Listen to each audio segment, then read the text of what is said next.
हरिओम. प्रवचन क्रमांक 7. कर्मयोग. अध्याय 3. ओवी 37 ते 40.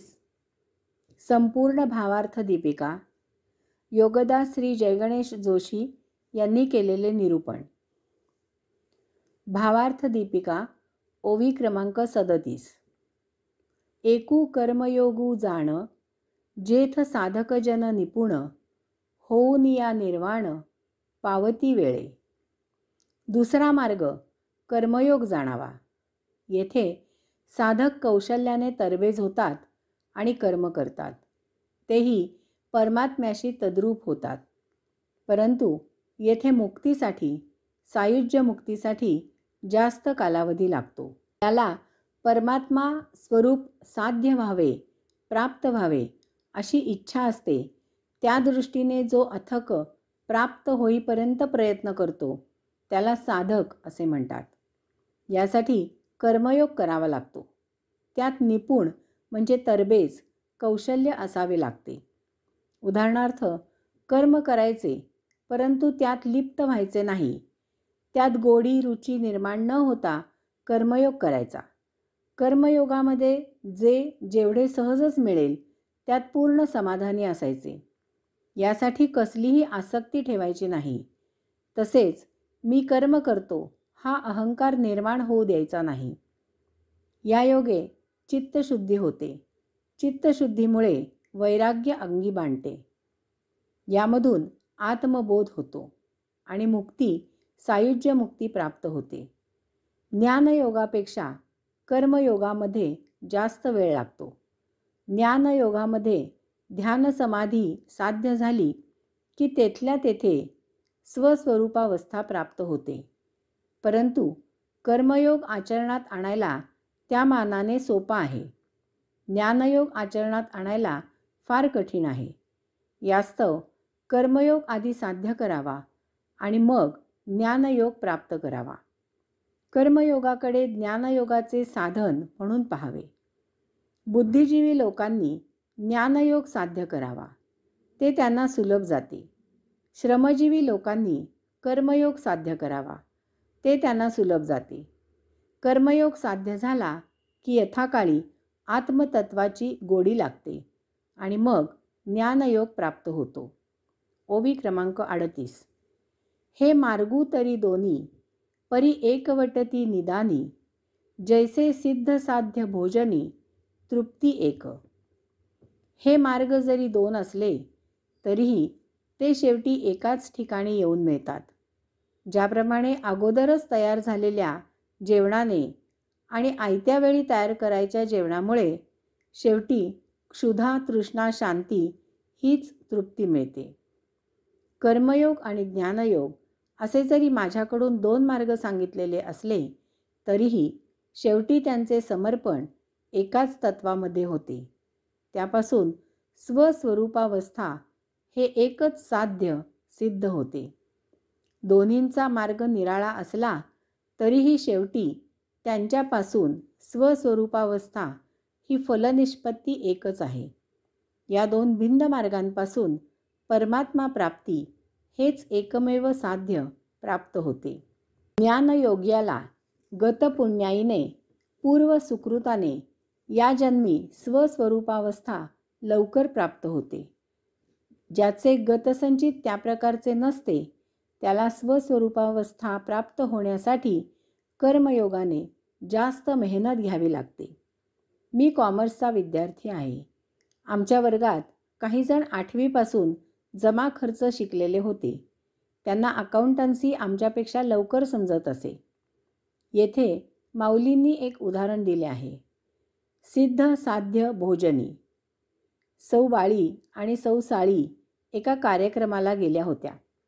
कार्यक्रम सायंकाळी 8 वाजता संपला. बाळी घरी स्वयंपाक करून ठेवून मगच कार्यक्रमाला आली होती. त्यामुळे कार्यक्रमानंतर तिला घरी गेल्यावर ताबडतोब जेवता येणार होते, कारण जेवण सिद्ध होते. परंतु साळी स्वयंपाक न करता कार्यक्रमाला आली होती. त्यामुळे तिला कार्यक्रमानंतर घरी गेल्यावर स्वयंपाक करून मग जेवायला मिळणार होते, कारण स्वयंपाक असिद्ध होता. येथे बाळी हे ज्ञानयोगाचे प्रतीक आहे. घरी जायचा अवकाश जेवण सिद्ध आहे. ज्ञानयोगाला ध्यानसमाधी साध्य होण्याचाच अवकाश तो स्वस्वरूपावस्था प्राप्त करतो. येथे साळी कर्मयोगाचे प्रतीक आहे. कर्मयोग सिद्ध नाही. कर्मयोगे नैष्कर्म्य साध्य झाल्यावर स्वस्वरूपावस्था प्राप्त होते.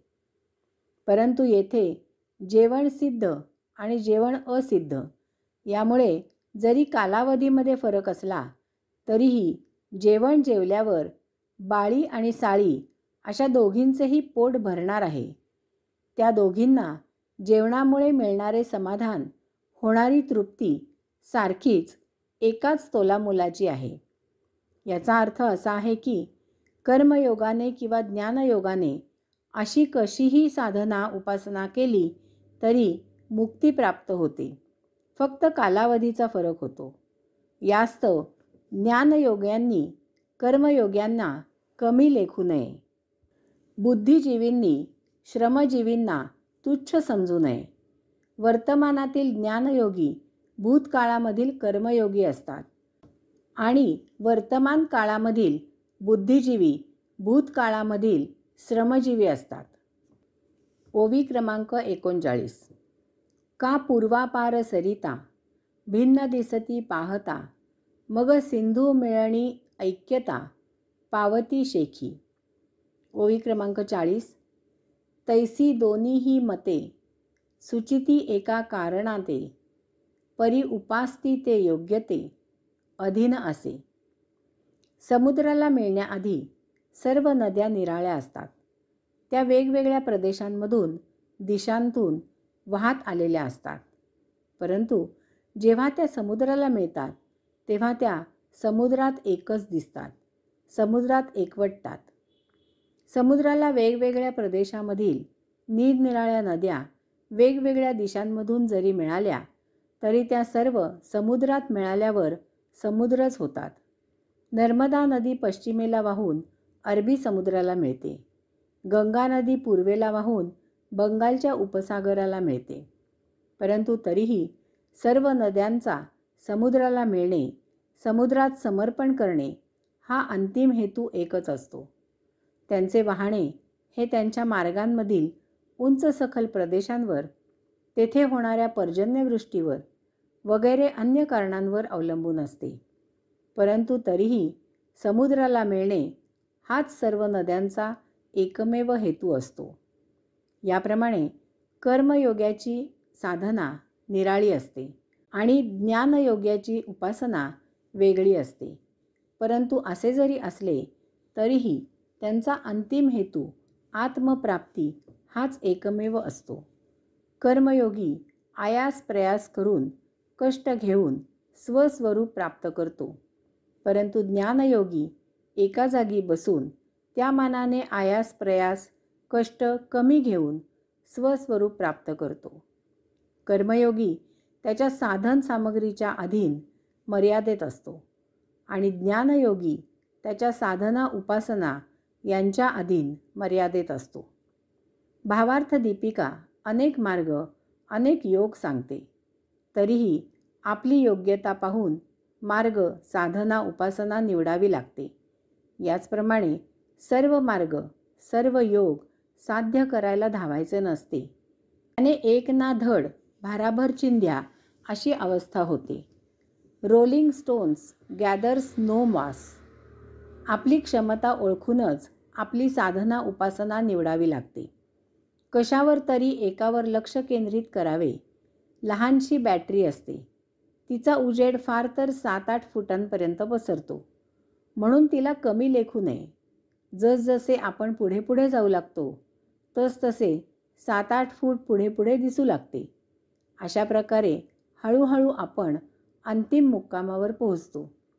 कोणतीही एक साधना निवडा आणि तिला निष्ठेने दृढ चालवा. जो विरक्त वितरागी आहे त्याने ज्ञानयोग निवडावा. तो निसर्गतःच सत्वगुणी असतो. असा भौतिकापासून सहजच दूर राहतो. आत्यंतिक गरजा भागल्या की त्याची तृप्ती होते. मग त्याचे चित्त भगवंत श्रींवर आपोआप एकरूप होते. त्याचे ध्यान सहजच साध्य होते आणि चटकन समाधी लागते. तेथेच स्वस्वरूपावस्था प्राप्त होते. ज्याला सांसारिक वस्तुजगतामध्ये आसक्ती असते त्याने कर्मयोग निवडावा. तो निसर्गतःच रजोगुणी असतो. वस्तुजगताच्या आकर्षणाने तो अथक परिश्रमाने कर्मयोग करू लागतो. कर्मयोग करून उपभोग घेऊन तो थकतो आणि एक दिवस त्याची आसक्ती क्षीण होते. त्याला विरक्ती येते. तेथेच स्वस्वरूपावस्था प्राप्त होण्याच्या मार्गावर पहिले पाऊल ठेवले जाते आणि यथाकाळी तेथे शेवटचे पाऊल उमटते. त्याला स्वस्वरूपावस्था प्राप्त होते. ज्याला फारशी आसक्ती नाही आणि फारशी विरक्तीही नाही असा निर्गुणी होण्याच्या उंबरठ्यावर असतो त्याने भक्तियोग निवडावा. तो भगवंताच्या धारणेवर सहजच एकरूप होतो. त्याच्यासाठी विधी सोपस्कार सांगितलेले आहेत, परंतु त्याने अशा विधी सोपस्कार यांच्या आहारी जाऊ नये. विधी सोपस्कार करून चित्त परमात्म्यावर एकरूप होण्याला मदत होते इतकेच. विधी सोपस्कार आदींनी स्वस्वरूप प्राप्त होत नाही. तसेच विधी सोपस्कार करून भौतिक गरजा भागत नाहीत.